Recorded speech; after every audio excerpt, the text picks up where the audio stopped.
Dobrý deň, vážení susedia.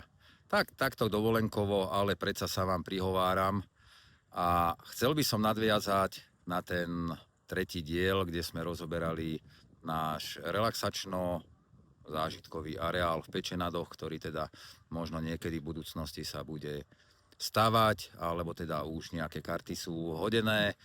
Dal sa vypracovať projekt v hodnote skoro 20 000 eur a v tom treťom dieli sme videli, že teda ten projekt bude v hodnote pravdepodobne niekoľko miliónov eur. Našiel som záznam zo verejného zastupiteľstva v Pečenadoch z 10.2. Na toto verejné zastupiteľstvo som pozval pani redaktorku z STVR, aby trošku vyzdvihla prácu našich tých zákonodarcov v obci. Jedná sa možno o 3-minútový rozhovor s pani poslankyňou Baďurovou. Tento rozhovor je gurmánsky zážitok. Určite sa tam dozviete všetko, čo bolo v tom projekte spomenuté.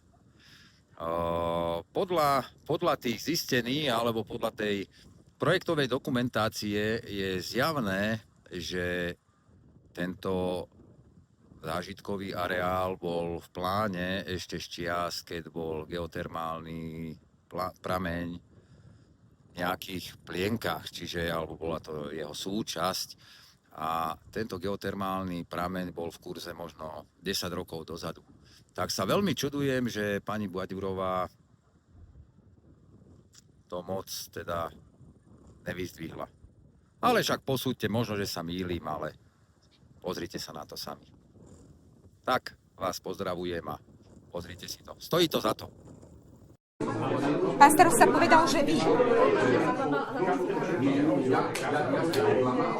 Poďme na chvíľu, lebo tu je veľký hluk, nebude nás počuť.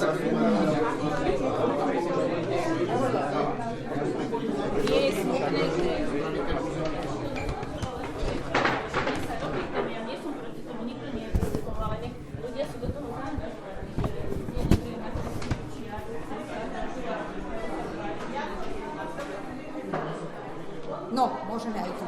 Takže, pani zástupkyňa, pani Baďurová Mária, tak povedzte mi, aký projekt, začnem tým pekným, čo predstavil pán starosta, čo teda obec by chcela vybudovať na pozemkoch, ktoré získala bezplatne, áno? Ako? Nie, nebudem ja k tomuto sa vyjadrovať. Nebudem, toto nebolo tu k tomu stretnutie, k tomuto. To bol bod programu. No áno, ale hlavný bod bol teda, čo ste aj vy aj došli, k tomu určite pôjde, nie.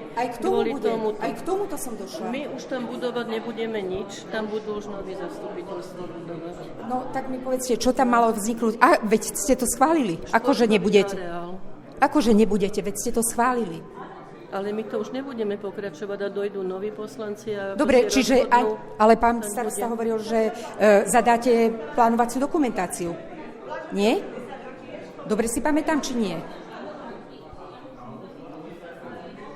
No, tak mi povedzte teda, čo sa tam plánuje, čo obec teda získala od pozemkového fondu 3,3 hektára. Nie, to už je účelové. Prečo by to bolo Ja už však máte uznesenie o tom... na takýchto. Ale veď prečo? Aj druhé obce majú uznesenia a nejdú do rady a s tým, veď pochopte, Nepočujem, že čo? Že čo majú uznesenia? Áno, a robia tiež všetko a nejdú sa hneď do rady a všetko hovoriť. Veď toto je účelové, tam nič iné. Ale čo do rádia? No. Povedať, že čo robia? No. Ja vám môžem ukázať 350 týchto, ktoré dneska som išla do Trnavy, v Boleráze som sa zastavila a starosta mi porozprával, ako idú rekonštruovať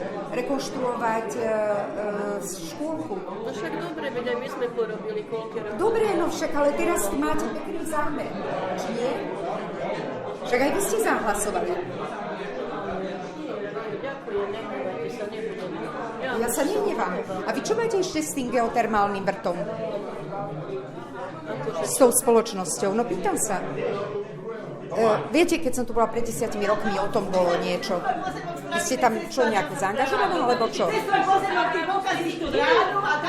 Obec musela zriadiť SROčku Áno. a 2 poslanci sú konatelia a ostatní sú dozorná rada. To inak nešlo. Čiže vy ste konakali. Áno. A prečo si nás Ja to tam zadarmo. Ale Toto máte vzorcu Ale ľudí. počúvajte, a vy si myslíte, že to je ich chyba? Keby boli karty na stole od začiatku, bolo by k tomuto Ale došlo? veď takto nemôžu ľudia. Veď Ja sa nikto im pýtam. nič neblíži. Ja sa pýtam. Nikto im nič A vy si neblíži. myslíte, že keby bolo všetko transparentne vysvetlené, že k tomuto dojde? Ale veď nevedeli ani o čo ide. To sa, ja chodím 20 rokov po zastupiteľstvách. Ja viem, ako sa robia územné plány, pani Baďurová. Ja to viem. Ty sa stále ešte smeješ?